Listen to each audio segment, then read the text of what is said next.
La teoría de los sentimientos morales. Adam Smith. De la belleza que la apariencia de utilidad confiere a todas las producciones artísticas, y de la generalizada influencia de esta especie de belleza. Que la utilidad es una de las principales fuentes de la belleza, es algo que ha sido observado por todo aquel que con cierta atención haya considerado lo que constituye la naturaleza de la belleza. La comodidad de una casa da placer al espectador, así como su regularidad, y asimismo le lastima advertir el defecto contrario, como cuando ve que las correspondientes ventanas son de forma distintas o que la puerta no está colocada exactamente en medio del edificio. Que la idoneidad de cualquier sistema o máquina para alcanzar el fin de su destino, le confiere cierta propiedad y belleza al todo, y hace que su sola imagen y contemplación sean agradables, es algo tan obvio que nadie lo ha dejado de advertir. También la causa por la que nos agrada lo útil ha sido señalada en últimas fechas por un ingenioso y ameno filósofo, que a una gran profundidad de pensamiento a la más consumada elegancia de expresión, y que posee el singular y feliz talento de tratar los asuntos más abstrusos, no solamente con la mayor lucidez, sino con la más animada elocuencia. Según él, la utilidad de cualquier objeto agrada al dueño, porque constantemente le sugiere el placer o comodidad que está destinado a procurar. Siempre que lo mira, le viene a la cabeza ese placer y de ese modo el objeto se convierte en fuente de perpetua satisfacción y goce. El espectador comparte por simpatía el sentimiento del dueño, y necesariamente considera al objeto bajo el mismo aspecto de agrado. Cuando visitamos los palacios de los encumbrados, no podemos menos que pensar en la satisfacción que nos daría ser dueños y poseedores de tan artística como ingeniosa traza de comodidades. Igual razón se da para explicar la causa de por qué la sola apariencia de incomodidad convierte a cualquier objeto en desagradable, tanto para su dueño como para el espectador. Pero, que yo sepa, nadie antes ha reparado en que esa idoneidad, esa feliz disposición de toda producción artificiosa es con frecuencia más estimada que el fin que esos objetos están destinados a procurar, y asimismo que el exacto ajuste de los medios para obtener una comodidad o placer, es con frecuencia más apreciado que la comodidad o placer en cuyo logro parecería que consiste todo su mérito. Sin embargo, que así acontece a menudo, es algo que puede advertirse en mil casos en los más frívolos como importantes asuntos de la vida humana.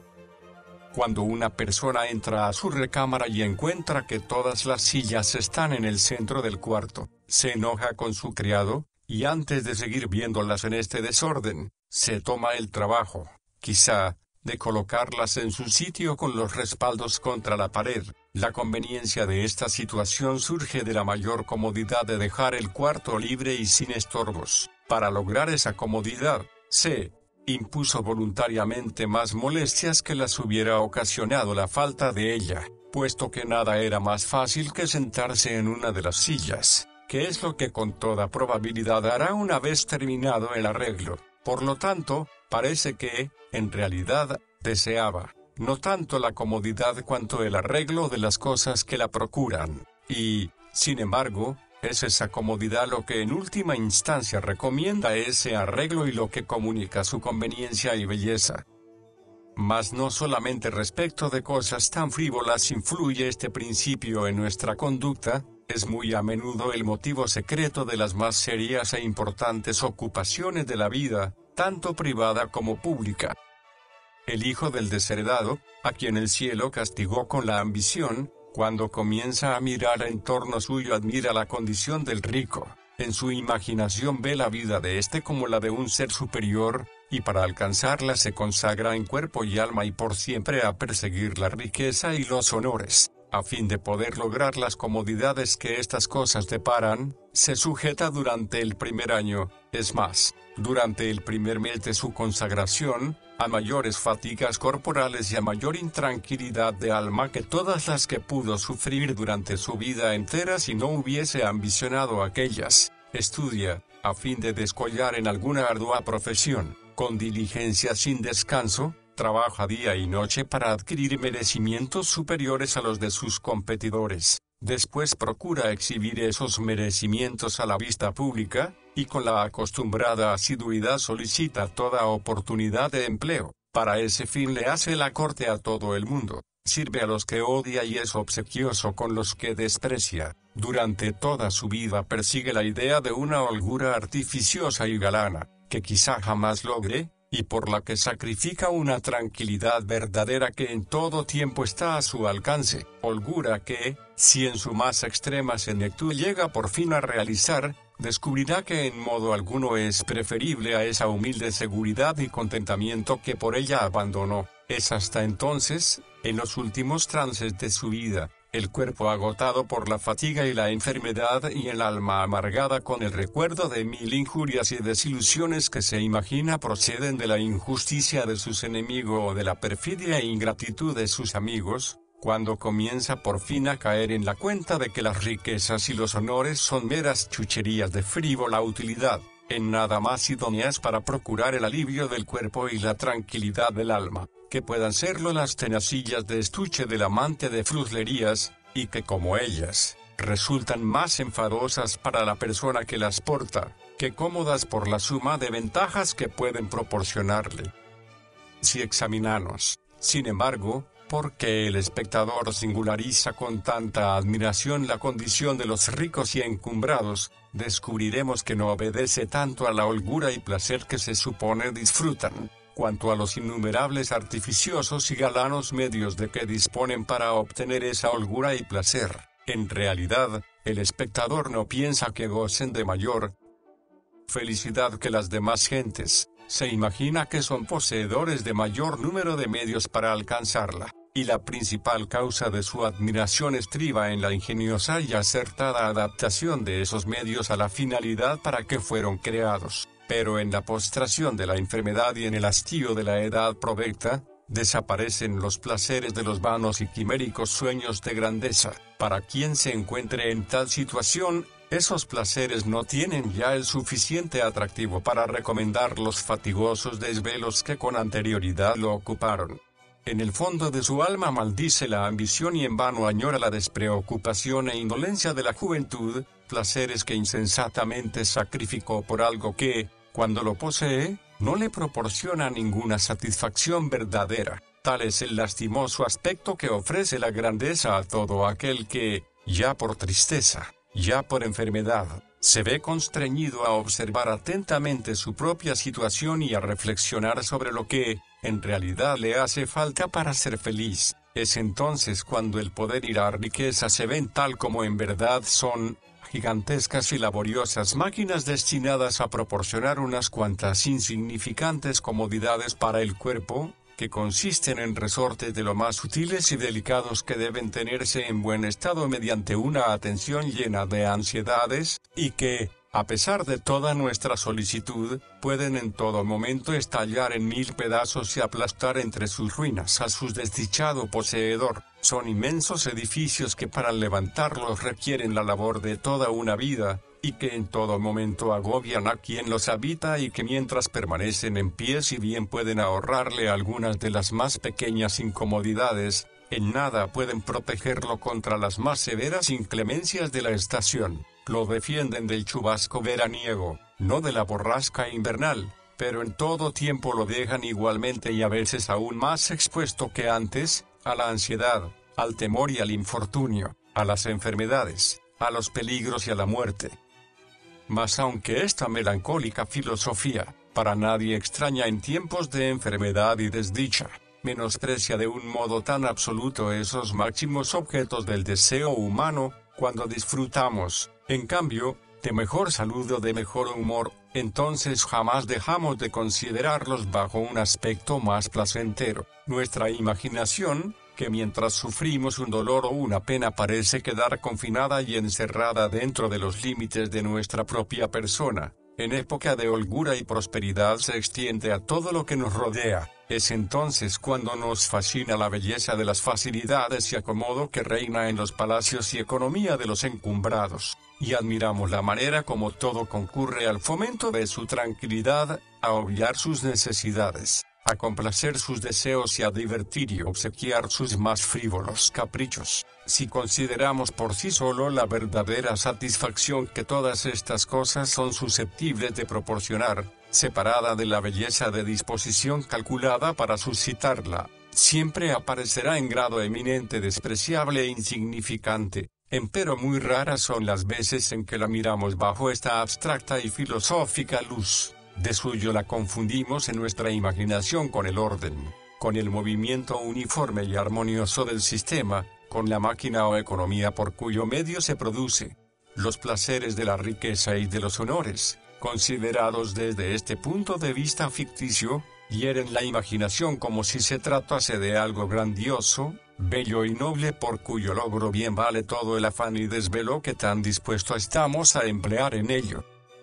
De la belleza que la apariencia de utilidad confiere al carácter y a los actos de los hombres, y hasta qué punto la percepción de esa belleza debe considerarse como uno de los principios aprobatorios originales.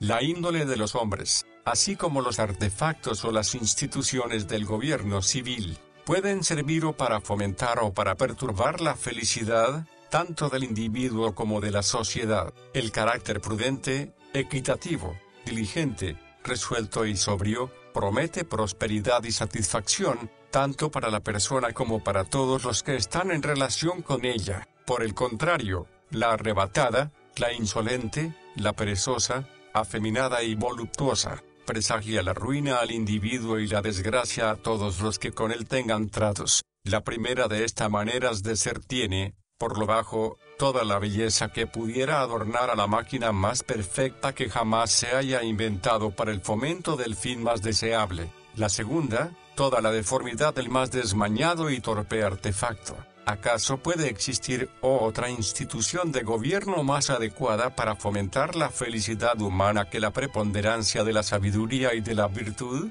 Todo gobierno no es sino un remedio imperfecto a la falta de estas. Por tanto, la belleza que pueda corresponder al gobierno civil a causa de su utilidad, necesariamente deberá corresponder en mucho mayor grado a la sabiduría y a la virtud. Por el contrario, ¿qué otro sistema político puede ser más ruinoso y destructivo que los vicios de los hombres? La única causa de los efectos fatales que acarrea un mal gobierno, es que no imparte suficiente protección contra los daños que da lugar la maldad de los hombres.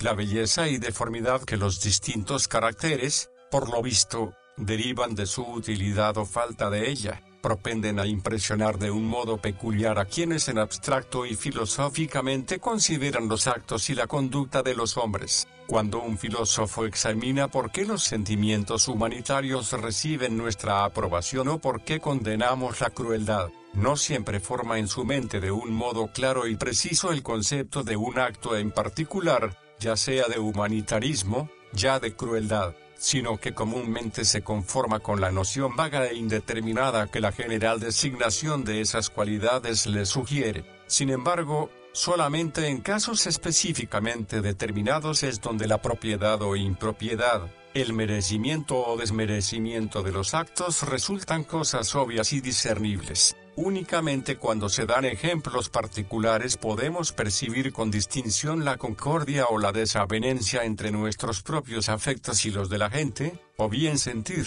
en un caso, que brota una gratitud de solidaridad hacia él, o de resentimiento, en el otro. Cuando consideramos a la virtud y al vicio de un modo general y abstracto, aquellas cualidades que provocan esos diversos sentimientos parece que, en buena parte, desaparecen, y los sentimientos mismos se vuelven menos obvios y discernibles. Por lo contrario, los felices efectos, en un caso, y las fatales consecuencias, en el otro, parece que se yerguen ante nuestra mirada, y como quien dice se destacan y separan de todas las demás cualidades de uno y otro. El mismo ingenioso y ameno autor que por vez primera explicó la causa del agrado de lo útil, se ha impresionado tanto con ese modo de ver las cosas, que ha reducido todo el sentimiento aprobatorio de la virtud a la simple percepción de esa especie de belleza que resulta de la apariencia de la utilidad. Ninguna cualidad espiritual, dice, es aprobada como virtuosa, sino aquellas que son útiles o placenteras, ya sea para la persona misma, ya para los otros, y ninguna cualidad da lugar a ser reprobada por viciosa, sino aquella de contraria tendencia, y, en verdad, al parecer la naturaleza ha ajustado tan felizmente nuestros sentimientos de aprobación y reprobación a la conveniencia tanto del individuo como de la sociedad, que, previo el más riguroso examen, se descubrirá, creo yo, que se trata de una regla universal. Sin embargo, afirmo que no es el darse cuenta de la utilidad o perniciosidad aquello en que consiste la primera o principal fuente de nuestra aprobación o reprobación. Sin duda, estos sentimientos están realzados y avivados por la percepción de la belleza o deformidad que resulta de la utilidad o perniciosidad, pero, a pesar de ello, digo que son distintos original y esencialmente de tal percepción. Ante todo, parece imposible que la aprobación de la virtud sea un sentimiento de la misma especie que aquel por medio del cual aprobamos un cómodo y bien trazado edificio, o que no tengamos otro motivo para encomiar a alguien que no sea el mismo por el cual alabamos un armario. En segundo lugar, si se reflexiona, se descubrirá que el provecho de cualquier disposición de ánimo rara vez constituye la primera causa de nuestra aprobación, y que el sentimiento aprobatorio siempre implica un sentido de lo propio muy distinto a la percepción de lo útil. Fácil es observar esto en relación con todas aquellas cualidades que, como virtuosas, reciben nuestra aprobación, tanto con las que conforme a esa doctrina se consideran originalmente útiles a nosotros mismos, como con las que se estiman a causa de la utilidad para los otros. Las cualidades más útiles para nosotros son, en primer lugar, la razón en grado superior y en el entendimiento, que nos capacitan para discernir las consecuencias remotas de todos nuestros actos y prever el provecho o perjuicio que con probabilidad pueda resultar de ellos, y, en segundo lugar, el dominio de sí mismo, que permite abstenernos del placer del momento o soportar el dolor de hoy, a fin de obtener un mayor placer o evitar un dolor más grande en lo futuro. En la unión de esas dos cualidades consiste la virtud de la prudencia, de todas las virtudes la más útil al individuo. En relación a la primera de esas cualidades, ya se ha advertido antes que la razón en grado superior y el entendimiento motivan, en cuanto tales, nuestra aprobación como cosa justa y debida y exacta, y no meramente como útil y provechosa. Es en las ciencias más abstrusas, particularmente en las altas matemáticas, donde los mayores y más admirables esfuerzos de la razón humana se han desplegado, pero el provecho de esas ciencias, para el individuo o para el público, no es obvio y requiere una demostración que no siempre es fácilmente comprendida. No fue, por tanto, su utilidad lo que primero las hizo acreedoras a la admiración pública. Poco se insistía en esa cualidad, hasta que fue forzoso contestar de algún modo los reproches de quienes, no gustando de tan sublimes especulaciones, se esforzaban en despreciarlas por inútiles. Y del mismo modo, aprobamos el dominio de sí mismo, que sirve para refrenar nuestros apetitos presentes, a fin de poder satisfacerlos mejor en otra ocasión, tanto bajo el aspecto de propiedad, como bajo el de utilidad. Cuando obramos de ese modo, los sentimientos que dirigen nuestra conducta parece que coinciden exactamente con los del espectador. Este no experimente la incitación de nuestros apetitos presentes, para él, el placer que vamos a disfrutar de aquí a una semana o un año, es igualmente importante que el que vamos a disfrutar en este momento. Por lo tanto, cuando acontece que en beneficio del presente sacrificamos el futuro, nuestro comportamiento le parece absurdo y en alto grado extravagante, y queda incapacitado para compartir los principios que la norman. Por lo contrario, cuando nos abstenemos de gozar un placer presente, a fin de asegurar un mayor placer por venir, cuando nos comportamos como si el objeto remoto nos interesase tanto como el que de un modo inmediato apremia los sentidos, como nuestros efectos corresponden exactamente a los suyos, no puede menos que aprobar nuestro comportamiento, y como sabe por experiencia que muy pocos son capaces de ese dominio de sí mismo, mira nuestra conducta con no poca extrañeza y admiración. De ahí surge esa alta estimación con que los hombres consideran naturalmente la firme perseverancia en el ejercicio de la frugalidad, industria y consagración, aunque no vaya dirigido a otro fin que la adquisición de fortuna, la denodada firmeza de la persona que así conduce y que, para obtener una grande, aunque remota ventaja, no solamente renuncia a todo placer presente, sino soporta los mayores trabajos tanto mentales como corporales, necesariamente impone nuestra aprobación. La perspectiva de su interés y felicidad que parece ordenar su conducta, cuadra exactamente con la idea que naturalmente nos hemos formado de ella. Existe la más perfecta correspondencia entre sus sentimientos y los nuestros, y, al mismo tiempo, por lo que enseña la experiencia de la común flaqueza de la naturaleza humana, es una correspondencia que razonablemente no era de esperarse. No solamente aprobamos, pues, sino hasta cierto punto admiramos su conducta y la tenemos como merecedora de no escaso aplauso. Es precisamente la conciencia de esta merecida aprobación y estima lo único capaz de sostener a la gente en la observancia de una conducta de ese estilo. El placer que hemos de disfrutar de aquí a 10 años nos interesa tan poco en comparación con el que podamos saborear hoy. La pasión que el primero despierta es, naturalmente, tan débil en comparación con la violenta emoción que el segundo tiende a provocar, que jamás el uno podría compensar el otro, a no ser por el sustento de ese sentido de propiedad, de esa conciencia de merecer la estimación y aprobación de todo el mundo al conducirnos de un modo y a no ser porque nos convertimos, al conducirnos del otro, en objetos propios de su desprecio y escarnio. Humanidad, justicia, generosidad y espíritu público, son las cualidades de mayor utilidad para los demás. Más atrás se ha explicado en qué consiste la propiedad de la humanidad y justicia. Ahí se mostró hasta qué punto nuestra estimación y aprobación de esas cualidades dependen de la conformidad entre los efectos de la gente y los de los espectadores.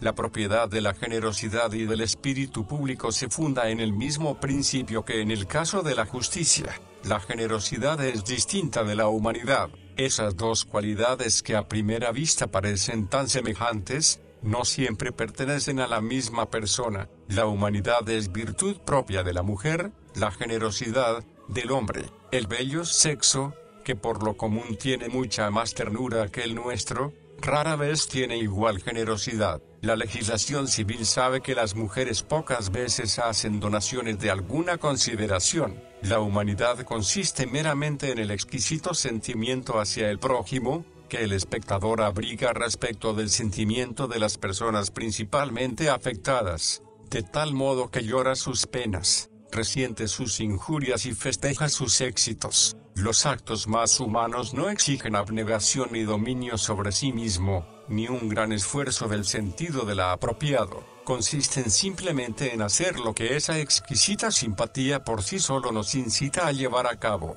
Otra cosa es la generosidad. Jamás se es generoso sino cuando de algún modo preferimos otra persona a nosotros mismos, y sacrificamos algún grande e importante interés propio a otro igual interés de un amigo o de alguien que es nuestro superior. Quien renuncia a las pretensiones a un empleo, codiciado objeto de su ambición, solo porque se imagina que los servicios de otro le dan mejor derecho, quien expone la vida para defenderla de su amigo que estima más valiosa que la suya. Estos, en ambos casos, no obran por humanidad o porque sientan con mayor exquisitez lo que toca a la otra persona que lo que a ellos concierne. Ambos consideran esos opuestos intereses, no a la luz de lo que a ellos naturalmente pueda parecerles, sino de aquella en que a los otros aparecen. Para cualquier circunstante, el éxito o conservación de esta otra persona puede, en justicia, ser de mayor interés que el éxito o conservación suyos, pero es imposible que así sea para ellos. Por lo tanto, cuando en interés de esta otra persona sacrifican la propia, es que acomodan sus sentimientos a los del espectador, y por un esfuerzo de magnanimidad actúan de conformidad con la opinión que ellos saben deberá naturalmente ser la de un tercero cualquiera. El soldado que sacrifica su vida para salvarla de su oficial, quizá resultaría muy poco afectado por la muerte de éste si ocurriese sin culpa suya. y cualquier pequeña desgracia que le hubiese acaecido quizá hubiera provocado en él un dolor más vivo. Pero cuando se esfuerza por obrar de tal modo que merezca el aplauso y obligue al espectador imparcial a penetrar en los motivos de su conducta, siente que, para todo el mundo menos para él, su propia vida es una bagatela comparada con la de su oficial, y que al sacrificarla una por la otra, está obrando muy propiamente y conforme a lo que sería la natural comprensión de cualquier circunstante imparcial. Y acontece lo mismo en los casos en que se hace gala de un excesivo espíritu público, cuando un joven oficial expone la vida para aumentar los dominios de su soberano en una insignificancia. No es porque, para él, la adquisición de ese nuevo territorio sea algo más deseable que la conservación de su propia vida. Para él, su vida es infinitamente más valiosa que la conquista de un reino entero por el Estado a quien presta sus servicios. Mas al establecer la comparación entre ambas cosas, prescinde del punto de vista normal para él, y acepta el de la nación por la que está guerreando. Para esta, es de la mayor importancia el éxito de la empresa y de poca consecuencia la muerte de un individuo particular. Cuando el oficial hace suyo este punto de vista, inmediatamente comprende que difícilmente puede ser pródigo en demasía de su propia sangre, si, derramándola, contribuye a tan alto fin. El heroísmo de su conducta consiste, debido al sentido del deber y de lo que es propio, en ahogar el más fuerte de todos los impulsos naturales. Muchos son los honrados ingleses a quienes en lo particular les dolería más la pérdida de una guinea que la pérdida de Menorca, pero que, sin embargo, 1000 veces preferirían, en caso de estar en su poder la defensa de esa fortaleza, sacrificar la vida antes de verla caer por su culpa en manos del enemigo. Cuando el primer Bruto condujo a sus propios hijos al cadalso porque había conspirado contra la naciente libertad de Roma, sacrificó lo que, de haberlo consultado tan solo consigo mismo, resultaría ser el afecto más fuerte en aras del más débil. Normalmente, Bruto debió sentir en mucho mayor grado la muerte de sus hijos que todos los posibles males que habría padecido Roma por falta de tan egregio ejemplo, pero él los miró, no con los ojos de su padre, sino como los de un ciudadano romano.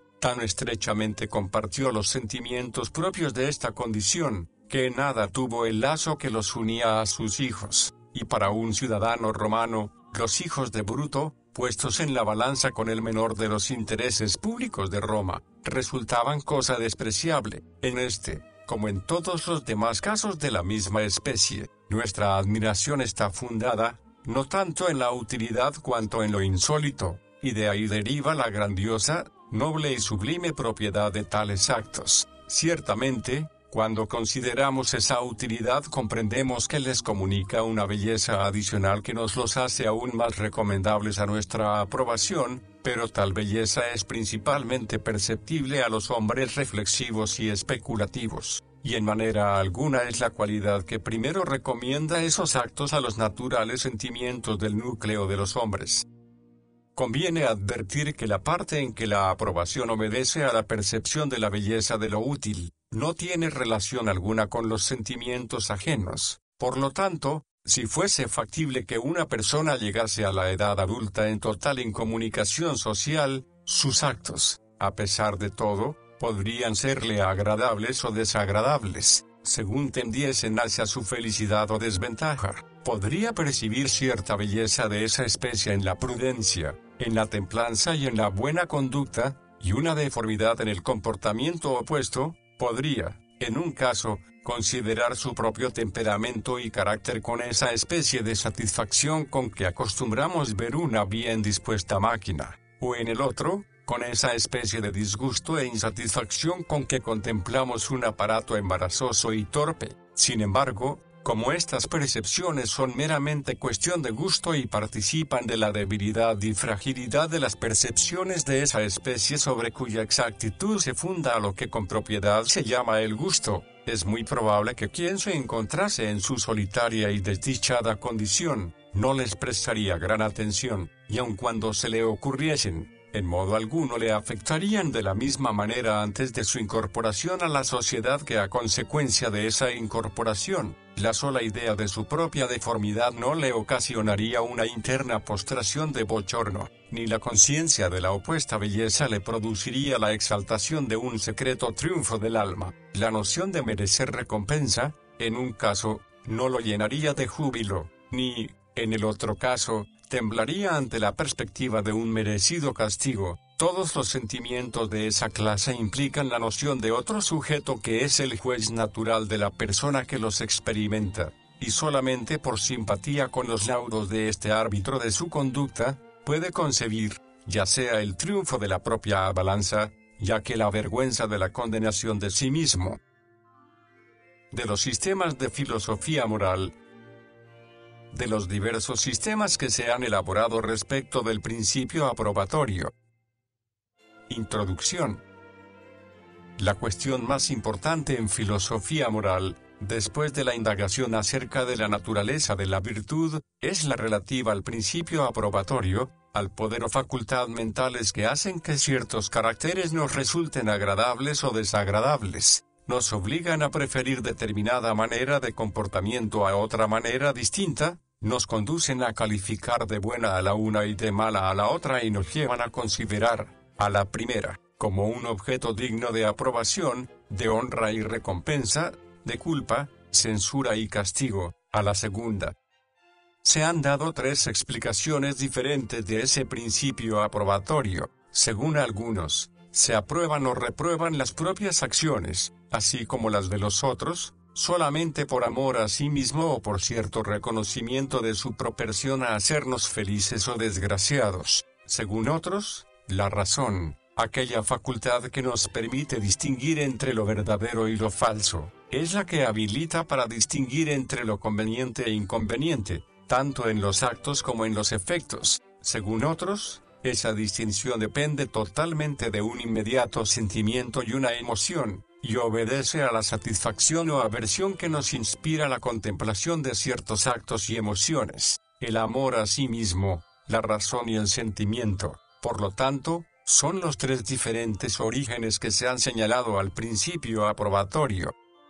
Pero antes de que proceda a examinar estas distintas doctrinas, debo advertir que la elucidación de esa segunda cuestión, aunque de la mayor importancia especulativa, no tiene ninguna en la práctica. La cuestión relativa a la naturaleza de la virtud necesariamente influye en nuestra noción del bien y del mal en muchos casos particulares. La relativa al principio aprobatorio no puede tener el mismo efecto. Examinar de qué artificio o mecanismo interior proceden esas diversas nociones y sentimientos es asunto de mera curiosidad filosófica. De los sistemas que derivan el principio aprobatorio del amor a sí mismo, no todos los que explican el principio aprobatorio por el amor a sí mismos lo hacen de la misma manera, y hay bastante confusión e inexactitud en los diversos sistemas. Según el Señor, y muchos de los que él siguen, el hombre se ve impulsado a refugiarse en la sociedad, no por ningún amor natural hacia sus semejantes, sino porque, faltándole la colaboración de los otros, es incapaz de subsistir holgadamente y al abrigo de todo peligro. Por este motivo, la sociedad se convierte en una necesidad para él, y cuanto propenda al sostén y bienestar sociales, es considerado como cosa remotamente fomenta su propio interés. Por lo contrario, todo aquellos que amenaza con perturbar o destruir la sociedad, lo considera en cierta medida dañino y pernicioso a sí mismo. La virtud es el gran sostén y el vicio el gran perturbador de la sociedad humana. La primera, por lo tanto, es aceptable, y el segundo ofensivo para todos los hombres, puesto que de la una prevé la prosperidad y del otro la ruina y confusión de todo lo que tan necesario es para la comodidad y seguridad de su existencia. Que la propensión de la virtud a fomentar, y del vicio a perturbar el orden social cuando es examinada la cosa con calma y filosóficamente, refleje una gran belleza sobre la una y una gran deformidad sobre el otro, es punto que, como ya lo he advertido anteriormente, no puede ser aducido en esta cuestión. La sociedad humana, considerada desde cierto punto de vista abstracto y filosófico, se nos presenta como una inmensa máquina cuyos ordenados y armoniosos movimientos producen innúmeros efectos agradables, y así como en cualquier otra bella y noble máquina producida por el arte humano, de todo aquello que propendiese a facilitar sus movimientos haciéndolos parejos y fáciles derivaría cierta belleza a causa de ese efecto, y, por lo contrario, todo aquello que propendiese a obstruccionarlo desagradaría por ese motivo. Así la virtud, que, como quien dice, es el fino acabado del engranaje social, forzosamente agrada, mientras que el vicio,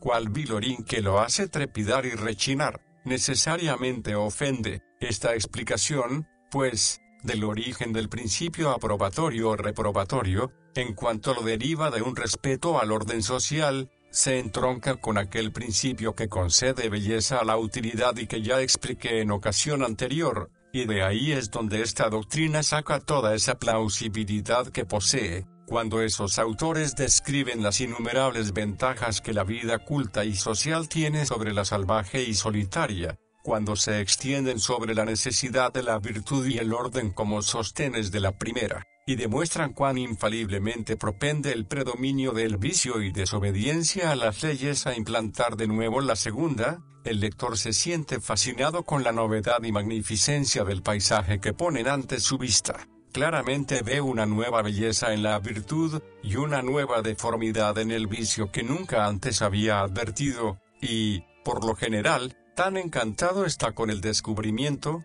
que por rareza se detiene a reflexionar en que si antes no había reparado en esta visión política, es imposible que sea el fundamento de la aprobación y reprobación con que siempre ha estado acostumbrado a considerar aquellas diversas cualidades.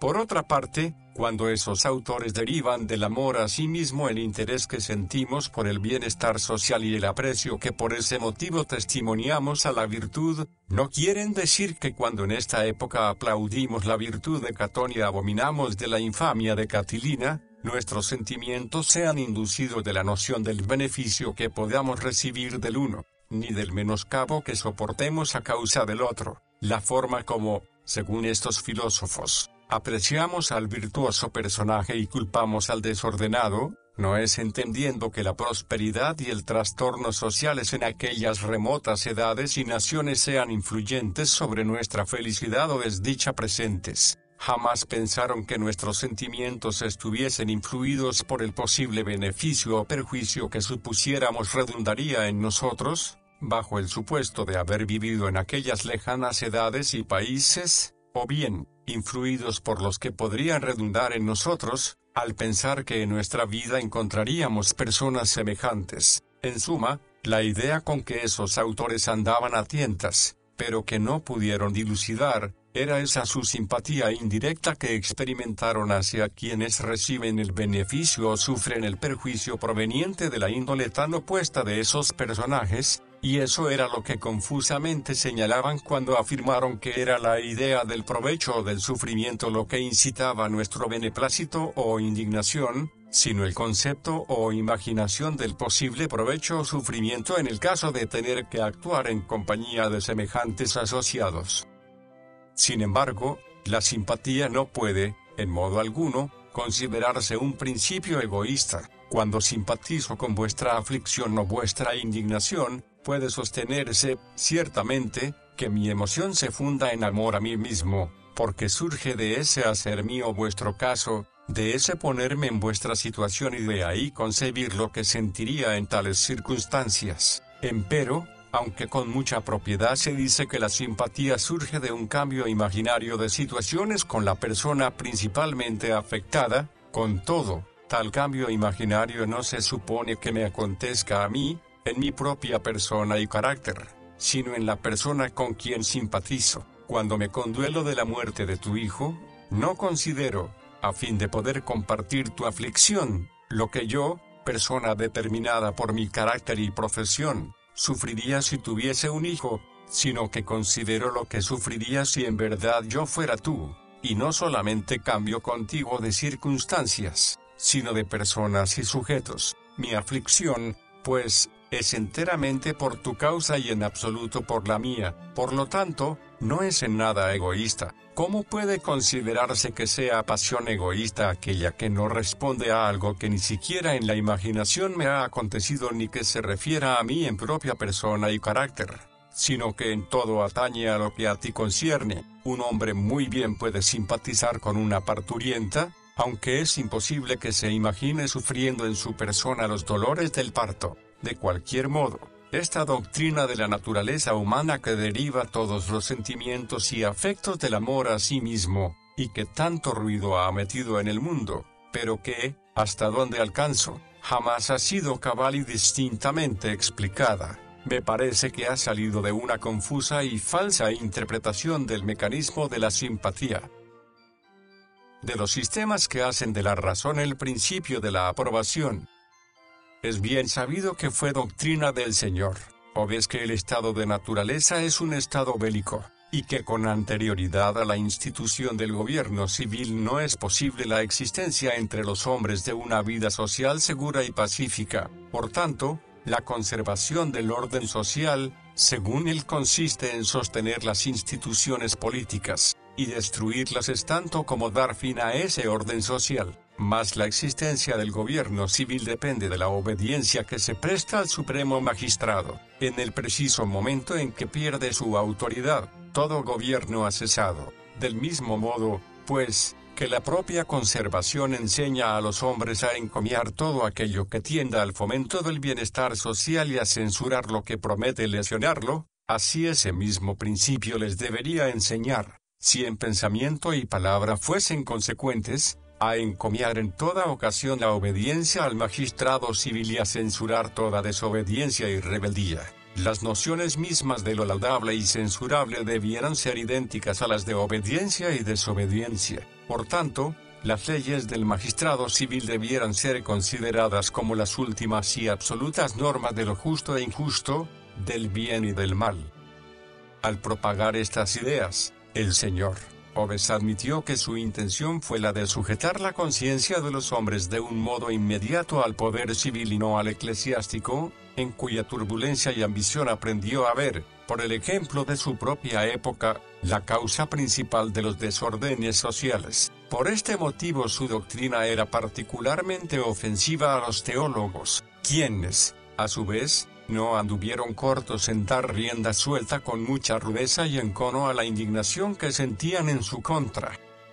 Igualmente ofensiva resultó esa doctrina a los buenos moralistas, puesto que implicaba que no había una diferencia de naturaleza entre el bien y el mal, que estos eran valores mudables y variables y que dependían de la simple voluntad arbitraria del magistrado civil. Por lo tanto, esta manera de explicar las cosas fue objeto de ataques procedentes de todas partes y con toda clase de armas, por juiciosas razones, así como por rabiosas peroratas. Para poder refutar una doctrina tan odiosa, hacía falta demostrar que, con anterioridad a toda legislación o institución positiva, la mente estaba dotada por naturaleza de una facultad mediante la cual podía distinguir en determinados actos y afectos las cualidades de lo bueno, lo laudable y lo virtuoso, y, en otros, las de lo malo, lo censurable y lo vicioso. Con justicia advirtió el doctor Coudort que la ley no podía ser la causa primera de esos distingos, puesto que, bajo el supuesto de tal ley, necesariamente, o bien era debido obedecerla e indebido desobedecerla, o bien indiferente es el que la obedeciésemos o desobedeciésemos, aquella ley cuya obediencia o desobediencia, por nuestra parte, era indiferente, no podía, sin duda, ser la causa de aquellos distingos, pero tampoco podía serlo la ley a la que era debido obedecer e indebido desobedecer, porque hasta en este caso iban implicadas como previas las nociones o ideas de lo bueno y lo malo, y las de ser la obediencia a la ley conforme a la idea de lo bueno y la desobediencia a la de lo malo.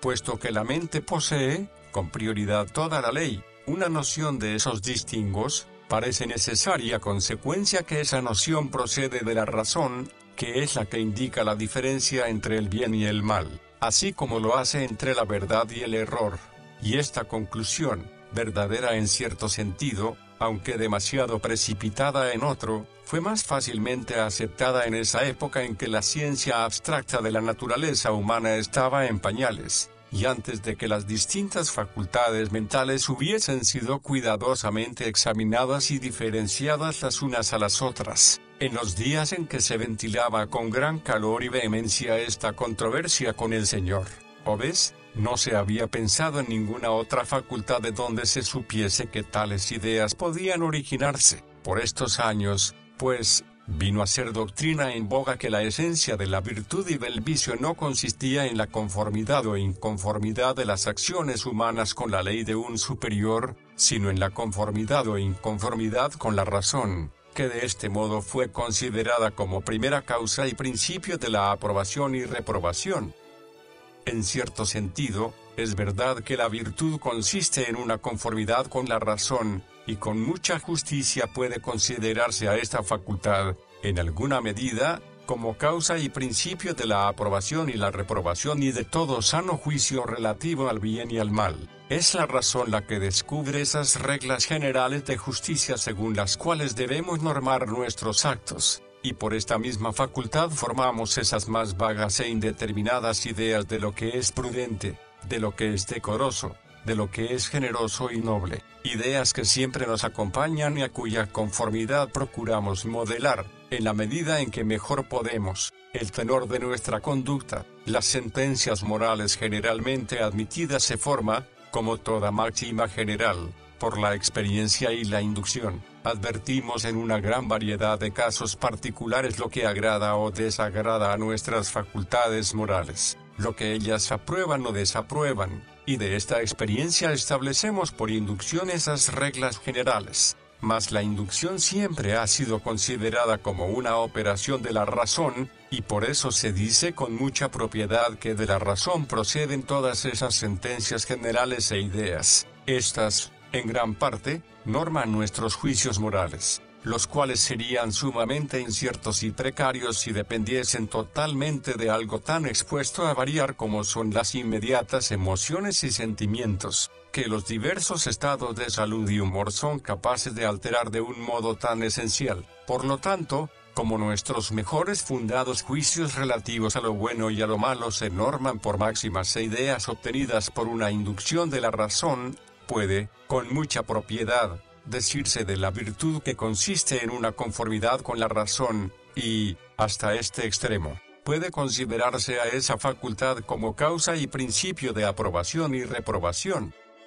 Pero aunque, ciertamente, la razón es la fuente de las reglas generales éticas y de todos los juicios morales que por esas reglas formamos, es completamente absurdo e ininteligible suponer que las percepciones primarias de lo bueno y malo procedan de la razón, hasta en aquellos casos particulares de cuya experiencia se sacan las reglas generales. Estas percepciones primarias, así como toda experiencia en que cualquier regla general se funda, no pueden ser objeto de la razón, sino de un inmediato sentido y emoción.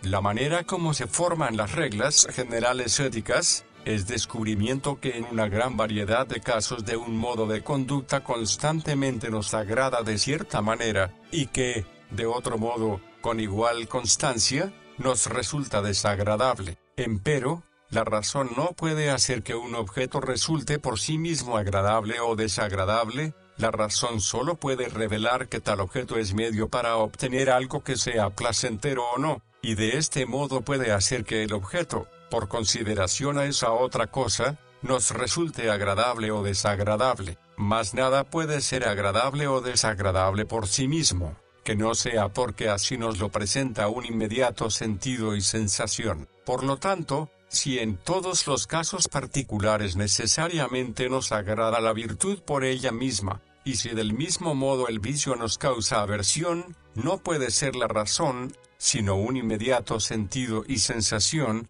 lo que así nos reconcilia con la una y nos extraña del otro. El placer y el dolor son los principales objetos del deseo y de la aversión, pero estos no se disciernen racionalmente, sino que se distinguen por medio de un sentido inmediato y una emoción.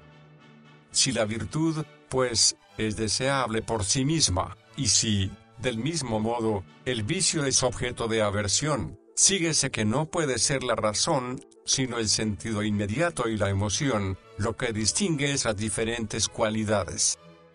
Sin embargo, como con justicia puede considerarse que hasta cierto punto la razón es principio de aprobación o reprobación, pensóse, debido a una inadvertencia, que estos sentimientos procedían primariamente de una operación de aquella facultad. Corresponde al doctor Hutcheson el mérito de haber sido el primero que distinguiera con ciertos grados de precisión, y hasta qué punto puede admitirse que todos los juicios morales proceden de la razón, y hasta qué punto se fundan en un sentido inmediato y una emoción.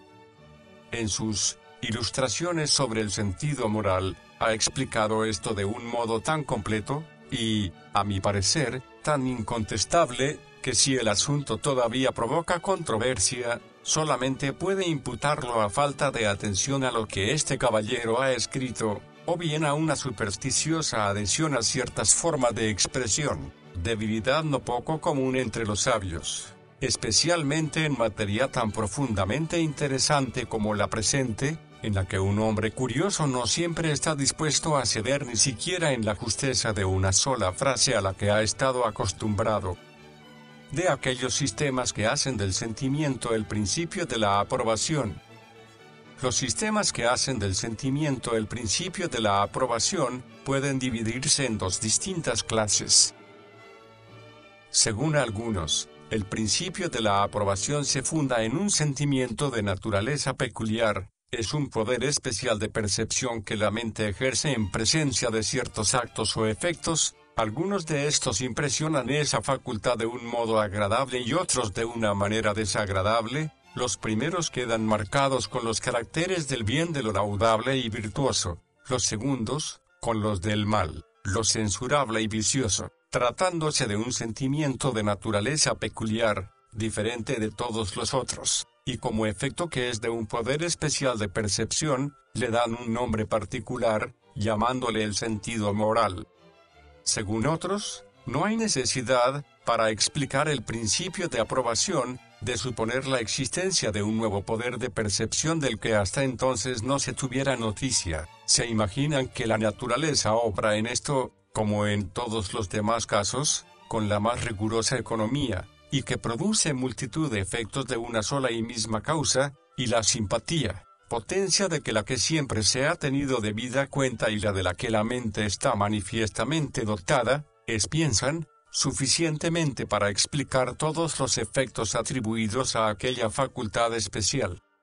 El doctor Hutcheson se esmeró en probar que el principio de la aprobación no estaba fundado en el amor de sí mismo. También demostró que no podía proceder de una operación racional. Pensó, pues, que no había otro camino que suponer que se trataba de una facultad de especie peculiar con que la naturaleza dotó a la mente humana, a fin de producir este importante y particular efecto. Habiendo excluido el amor a sí mismo y a la razón, no se le ocurrió que podía haber alguna de las ya conocidas facultades mentales que pudiese en alguna manera satisfacer ese propósito. Sin embargo, y a pesar de todo el esmero que este ingenioso filósofo ha puesto en probar que el principio de la aprobación se funda en un poder especial de percepción, en cierta forma análogo al de los sentidos externos, hay alguna consecuencia de su doctrina, aceptadas por él, que posiblemente sean consideradas por muchos como refutación suficiente de la misma. Admite que las cualidades que pertenecen a los objetos de un sentido no pueden, sin incurrir en grave despropósito, atribuirse al sentido mismo. ¿Quién ha pensado jamás en hablar de un sentido de ver negro o blanco, de un sentido de oír fuerte a abajo, o de un sentido de gustar dulce a amargo? Y, según él, resulta igualmente absurdo llamar a nuestras facultades morales virtuosas o viciosas, lo moralmente bueno o malo. Estas cualidades pertenecen a los objetos de aquellas facultades, no a las facultades mismas. Si,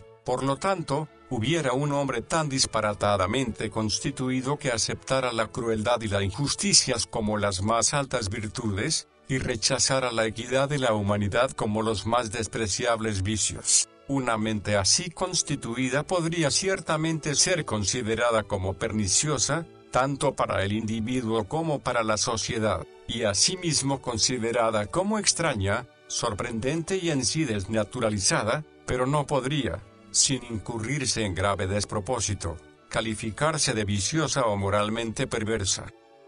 Y, sin embargo, ni viésemos a un hombre aclamar una bárbara e inmerecida ejecución que hubiese sido mandada por algún insolente tirano, no nos sentiríamos culpables de grave despropósito al calificar de vicioso y moralmente perverso en alto grado ese comportamiento, a pesar de que solo fuera la expresión de depravadas facultades morales o de una disparatada aprobación de tan horrible acto, como si fuese noble, magnánimo y excelente. Nuestro corazón, así lo imagino, al ver un espectador como ese, olvidaría momentáneamente su simpatía con el paciente y no sentiría sino horror y aborrecimiento al pensar en criatura tan execrable y vil. Lo detestaríamos aún más que al tirano, quien posiblemente obraba impulsado por las impetuosas pasiones de la envidia, el temor y el resentimiento, y que, por ese motivo, sería más disculpable, mas los sentimientos del espectador aparecerían por completo inmotivados, y, por lo tanto, más perfecta y absolutamente abominables. No existe perversión de sentimientos o afectos, que nuestro corazón se resistiese más a compartir o que rechazase con más odio e indignación que una de esta especie, y, lejos de considerar semejante constitución mental como algo simplemente extraño o pernicioso y en modo alguno vicioso o moralmente perverso, más bien la consideraríamos como el último y más espantoso extremo de depravación moral. Por el contrario, los sentimientos morales correctos aparecen de suyo en ciertos grados laudables y moralmente buenos, aquel cuya censura y aplauso en toda ocasión van de acuerdo, con gran exactitud, con el valor o indignidad del objeto, parece merecer, en cierto grado, hasta la aprobación moral. Admiramos la delicada precisión de sus sentimientos morales, sirven de guía a nuestros propios juicios, y, debido a su insólita y sorprendente exactitud, hasta provoca nuestra admiración y aplauso. Ciertamente, no podemos estar siempre seguros de que la conducta de una persona como esa corresponda a la precisión y exactitud de sus juicios respecto a la conducta ajena. La virtud requiere hábito y firme propósito, tanto como delicadeza de sentimientos, y, por desgracia, algunas veces faltan esas primeras cualidades ahí donde la segunda se da con la mayor perfección. Sin embargo, esa disposición de la mente, aunque algunas veces vaya acompañada de imperfecciones, es incompatible con todo lo que sea crasamente criminal, y es la cimentación más feliz para construir sobre ella la superestructura de la perfecta virtud. Hay muchos hombres bien intencionados que se proponen en serio ejecutar cuanto estiman es de su deber, pero que, a pesar de todo, resultan desagradables a causa de la tosquedad de sus sentimientos morales. Podría decirse, quizá, aunque el principio de la aprobación no está fundado en un poder de percepción que sea en alguna manera análogo a los sentidos externos, aún podría estar fundado en algún sentimiento especial que respondiese a ese fin particular y a ningún otro. Podría pretenderse que la aprobación y reprobación son un determinado sentir o emoción que surgen en la mente provocados por ciertos sujetos o acciones, y así como el resentimiento podría llamársele sentido de la injuria, o a la gratitud sentido del provecho, así aquellas podrían muy propiamente recibir el nombre de sentido del bien y del mal, o sea sentido moral. Pero esta explicación, si bien no está sujeta a las mismas objeciones que la anterior, sí está expuesta a otras igualmente incontestables.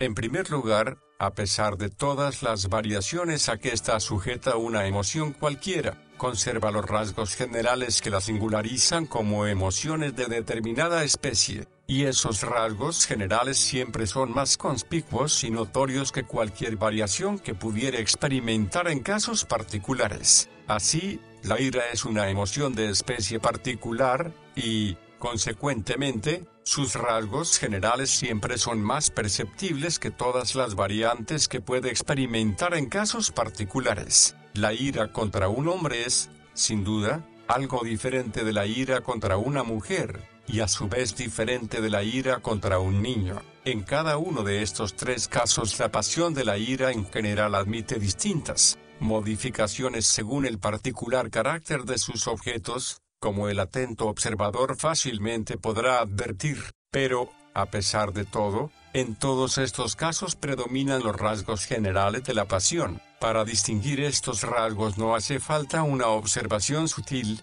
es necesaria, por lo contrario, una atención en extremo delicada para descubrir las variaciones. Todo el mundo advierte aquellos, casi nadie observa estas. Por lo tanto, si la aprobación y la reprobación fuesen como la gratitud y el resentimiento emociones de una especie particular, distinta de todas las demás, sería esperar que en todas las variaciones que la una y la otra fuesen susceptibles de sufrir, se conservaran claros, manifiestos y fácilmente perceptibles los rasgos generales que las caracterizan como emociones de determinada especie particular. Empero, de hecho, acontece lo contrario. Si nos atenemos a lo que en realidad sentimos cuando en diversas ocasiones aprobamos o reprobamos algo, descubriremos que, con frecuencia, en un caso nuestra emoción es totalmente distinta a la de otro caso, y que no es posible advertir entre ambos ningún rasgo común. Así, por ejemplo,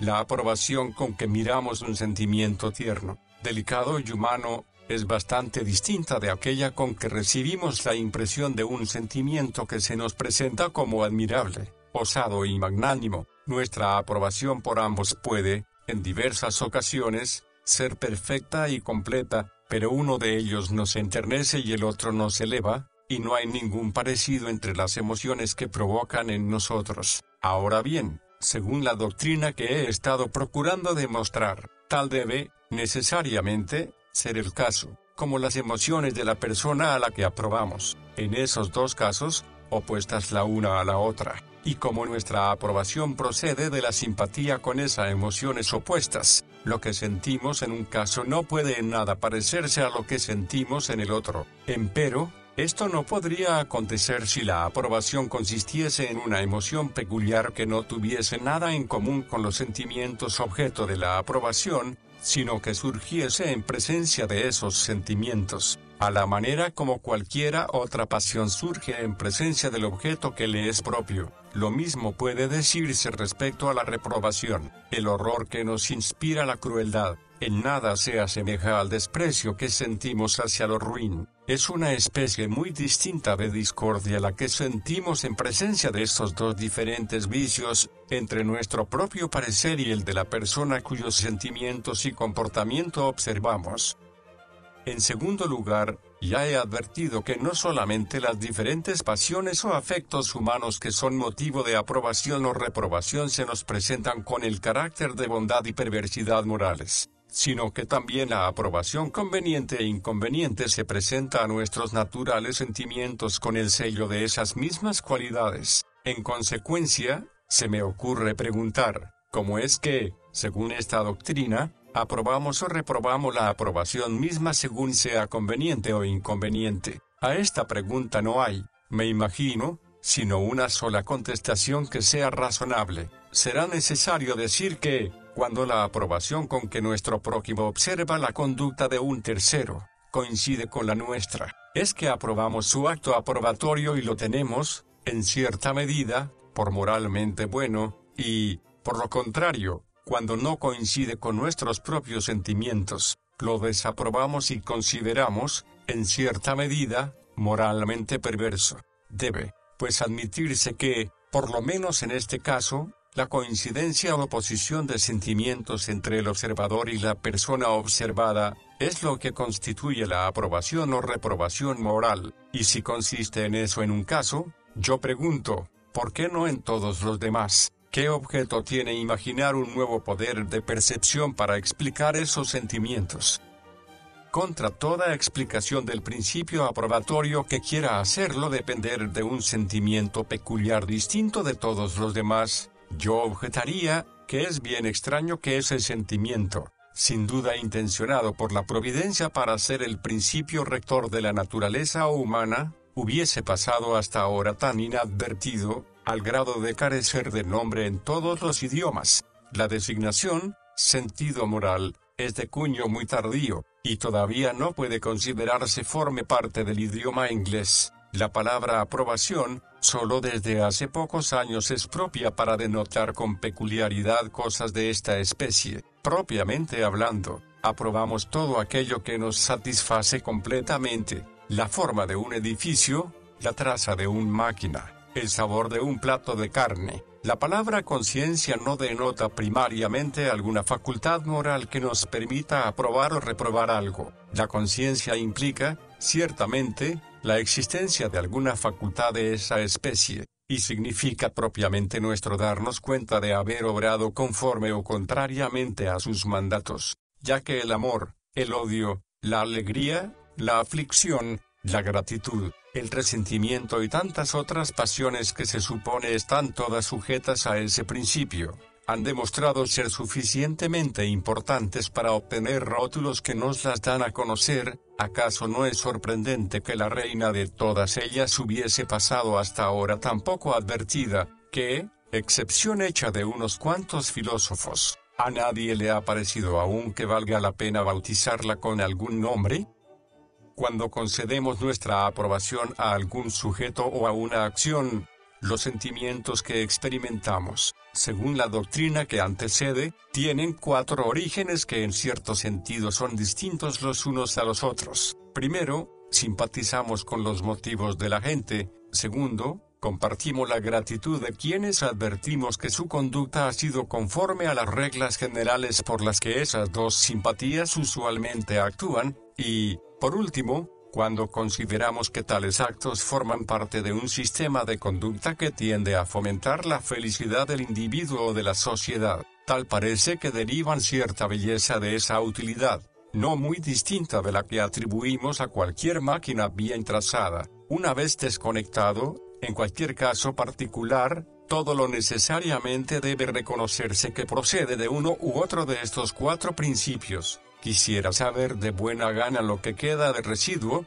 y sin reservas permitiré que se atribuya ese sobrante al sentido moral o a cualquiera otra facultad privativa, con tal de que alguien determine con toda precisión lo que ese sobrante sea. Quizá fuera de esperarse que, si en verdad existiera esa facultad privativa tal como se supone que lo es el sentido moral, pudiéramos, en algunos particulares, sentirlo separado y desprendido de todos los otros, como con harta frecuencia sentimos en toda su pureza y sin mezcla de otra emoción, la alegría, la aflicción, la esperanza y el temor. Esto, me imagino, ni siquiera puede intentarse. Jamás he oído que se aduzca un ejemplo por el que pueda decirse que esta facultad obra por sí sola y sin mezcla alguna de simpatía o antipatía, de gratitud o resentimiento, de percepción del acuerdo o desacuerdo de cualquier acto con una regla establecida, o, por último, sin mezcla de ese gusto general por la belleza y el orden que,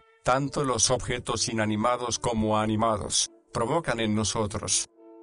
Hay otra doctrina que intenta dar razón, por medio de la simpatía, del origen de nuestros sentimientos morales, pero que es diferente a la que yo me he esforzado por demostrar. Es aquella que hace que la virtud radique en la utilidad, y la que explica el placer con que el espectador reconoce la utilidad de cualquier cualidad, por simpatía con la felicidad de quienes resultan afectados por ella. Esta simpatía es diferente tanto de aquella por la que penetramos en los motivos de la gente, como de aquella por la que acompañamos en la gratitud a las personas que resultan beneficiadas por sus actos. Se trata del mismo principio que aquel por el que concedemos nuestra aprobación a una bien trazada máquina, pero ninguna máquina puede ser objeto de una ni otra de esas dos simpatías últimamente mencionadas. En la 4ª parte de esta disertación ya he dado alguna cuenta de esa doctrina.